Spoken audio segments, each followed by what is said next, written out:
Sir പറഞ്ഞതാണ്.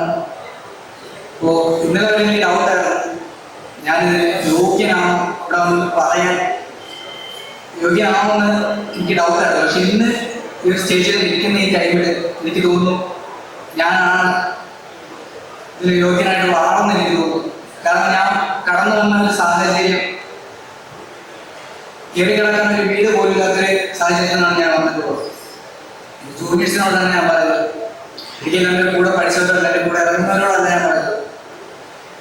ഒരുപക്ഷെ ഇമേജിന്റെ history എടുത്ത് പോയി കഴിഞ്ഞാൽ ഏറ്റവും കൂടുതൽ ഇയർ പഠിച്ചിട്ടുള്ള വ്യക്തി ഞാനായിരിക്കും. അതുപോലെ തന്നെ ഏറ്റവും കൂടുതൽ സസ്പെൻഷൻ മേടിച്ചിട്ടുള്ള വ്യക്തി ഞാൻ തന്നെയായിരിക്കും. അതിലൊരു ട്രോഫി എടുത്ത് വീഴും. പക്ഷെ അങ്ങനെയൊക്കെ ആണെങ്കിൽ പോലും അന്നത്തെ എന്നിൽ നിന്നും ഇന്നെന്നെ മാറ്റി ഇവിടം വരെ കൊണ്ടെത്തിച്ച് എന്റെ സാഹചര്യങ്ങൾ എന്നെ മനസ്സിലാക്കി തന്ന് എന്നെ എന്താണ്, എങ്ങനെയാണ് റിയാലിറ്റി എന്താണ് എന്ന് മനസ്സിലാക്കി എന്നെ ഇവിടെ വരെ നടത്തിച്ച എന്റെ ഫാക്കൽറ്റീസ് തന്നെയാണ്. ഒരുപാട് കാര്യങ്ങൾ പറയണമെന്ന് വിചാരിച്ചാണ് എനിക്കത് സന്തോഷം.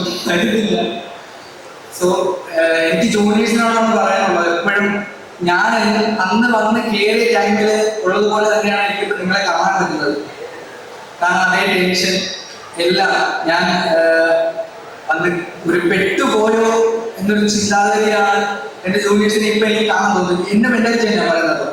എനിക്ക് അങ്ങനെ ഒരു മെന്റാലിറ്റി ഉണ്ടായിരുന്നു. പക്ഷെ അതിൽ നിന്നും അങ്ങനെയൊന്നും അല്ല, ഒരു കരിയർ ഉണ്ട്, നിങ്ങളതിലേക്ക് നടത്തിക്കാൻ പറ്റും, നിങ്ങളതിലേക്ക് നടത്തിച്ച് നിങ്ങളവിടെ കൊണ്ട് എത്തിക്കും.